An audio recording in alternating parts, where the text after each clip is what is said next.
A man walks on a recently opened highway that connects Port Arthur with Beaumont in Port Arthur, Texas. On Friday, Beaumont, Texas. The prolonged misery from Hurricane Harvey peaked here Friday in the southeast corner of the state, where a crippled municipal water system left residents lacking running water, unable to flush toilets, desperate for basic sanitation, and fearful for their health. Meanwhile, a massive fire sent up a towering pillar of acrid, black smoke from the Arkema chemical plant northeast of Houston hours after company officials said they could do nothing to stop 19.5 tons of volatile chemicals from igniting. Beaumont's dire situation and the uncontrolled chemical fire near Crosby, Texas, provided vivid reminders of the cascading effects of a natural disaster. Wind, storm surge, torrential rain, floodwaters, and now all the secondary consequences, including industrial accidents, environmental contamination, and broad concerns about sickness and disease. Subscribe to the Post-Most newsletter. Today's most popular stories on the Washington Post. President Trump's Office of Management and Budget on Friday night sent a request to House Speaker Paul D. Ryan for $7.85 billion for response and recovery to the hurricane, describing the money as a down payment on the president's promise to help states recover from the storm. In Crosby, residents remained evacuated Friday within a 1.5-mile radius of the burning Arkema chemical plant. The plant lost power and its backup generators were flooded earlier this week, leaving workers unable to continue refrigerating volatile organic peroxides. The chemicals combust if not kept cool. As an emergency measure, the chemicals were moved in 2 9-box trailers, one of which burned Thursday. The floodwaters have now receded, but Daryl Roberts, Arkema's vice president of manufacturing, said Friday that the company can't restart refrigeration because the electrical infrastructure has been underwater for a week. We believe that right now, the scenario that is available to us is to let that material burn out, he said Friday morning. Friday afternoon, chemicals in another of the trailers caught fire. The heat from the blaze then ignited the chemicals in an adjacent trailer. The 2 trailers burned simultaneously, producing multiple explosions and fireballs, said Robert W. Royal Jr., Assistant Chief of Emergency Operations for the Harris County Fire Marshal's Office. That left 6 intact trailers, parked in a remote section of the plant, each holding chemicals steadily warming and likely to ignite. We could see all 6 of these containers engage really quickly, Arkema executive Richard Rinnard said Friday evening. The Environmental Protection Agency said it was flying a surveillance aircraft through the smoke and monitoring for toxic chemicals. The EPA said Friday night that it detected no high level of toxic chemical. The chemical plant's crisis has brought attention to the heavy industry in the flood zone, and the U.S.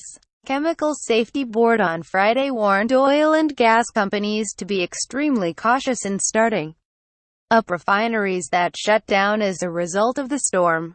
In Beaumont, conditions in 2 large shelters holding 1,400 storm survivors became so risky Friday that officials were forced to evacuate as many people as possible. The officials said they couldn't take care of people without access to water.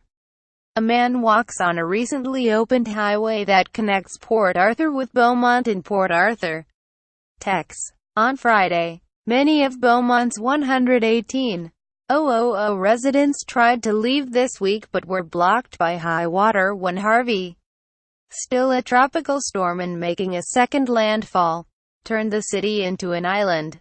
They had no choice but to turn back, often choosing to drive the wrong way on flooded Highway 90. Government resources for Beaumont appeared slow to arrive Friday, and tempers flared as people scoured grocery stores for whatever food was left. When you take water out of the picture, people start to panic a bit, said Haley Morrow, a police spokeswoman at the George R. Brown Convention Center in Houston, where 7,500 people have taken refuge. The U.S. Department of Health and Human Services reported treating 420 people, some complaining of diarrhea or vomiting that could be associated with a virus or contaminated floodwater. The convention center has seen a number of drug overdoses, and people have arrived seeking methadone or other opioid addiction treatments and have been told none are available. CVS and Walgreens have set up mobile pharmacies there with limited stocks of medication. Statewide, tens of thousands of people have taken refuge in shelters. Myriad more dislocated, staying with friends, family or strangers. On Friday, Houston Mayor Sylvester Turner called for residents near the Addicks and Barker reservoirs to evacuate as the Army Corps of Engineers continues to release water from them. President Trump is scheduled to visit Texas and Louisiana on Saturday, and his trip is slated to include a stop in Houston, said spokeswoman Sarah Huckabee Sanders. Texas is switching from search and rescue mode to recovery mode.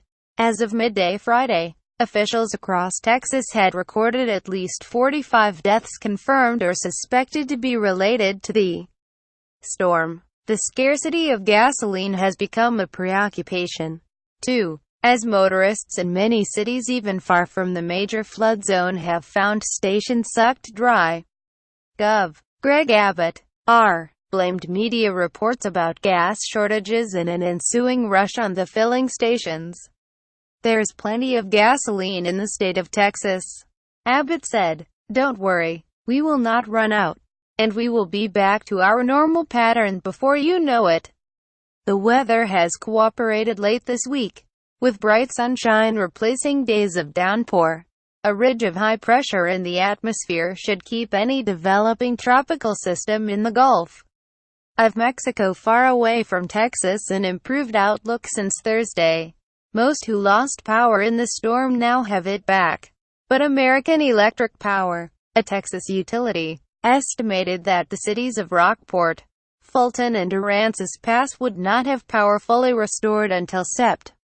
2 weeks after Harvey first made landfall. At least 185,000 homes were damaged, according to the latest tally from the Texas Department of Public Safety. But that number does not include heavily affected Beaumont and densely populated Houston. Some 440,000 Texans have registered so far for FEMA disaster assistance, the governor's office said. In Port Arthur, a city ringed by refineries, the floodwater that rose so dramatically earlier in the week, requiring frantic evacuations, was taking its time to recede Friday. Some neighborhoods still had waist-deep water. Convenience stores and gas stations had started to reopen, and signs of normalcy began to appear. In the El Vista neighborhood, Paul Jackson said the water had dropped about a foot, although it was still up to his thighs. That's promising for us, said Jackson, 50, who has been living in a camper parked along the highway at the entrance to his neighborhood.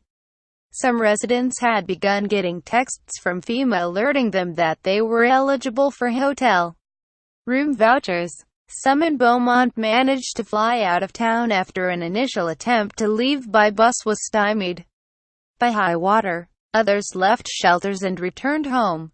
A line of hundreds of cars snaked along a highway frontage road as motorists queued up for water being handed out by the city and donated by the Texas grocery chain H-E-B. Beaumont took on a ghostly quality. Grocery stores and restaurants appeared open at first glance and in the evening were illuminated and seemed inviting. Motorists circled them, but there was no going inside. Store aisles were empty, the doors locked and protected by sandbags. With no running water, there was little cooking that could be done and no way for employees to wash their hands. No fresh produce or supplies could be delivered to Beaumont through the floodwaters encircling the city. The odor of flood rot began to permeate the air. Pamela Starks, 59, pushed her cart inside the Walmart superstore. getting lucky enough to nab 4 cases of water. They got water. Another female shopper asked anxiously. It's gone, Starks replied. Outside, Angela Williams, 48, stood with her sister, son, daughter-in-law and 2 toddler grandchildren in the sun. The family had been rescued from their flooded homes in Port Arthur 3 days earlier.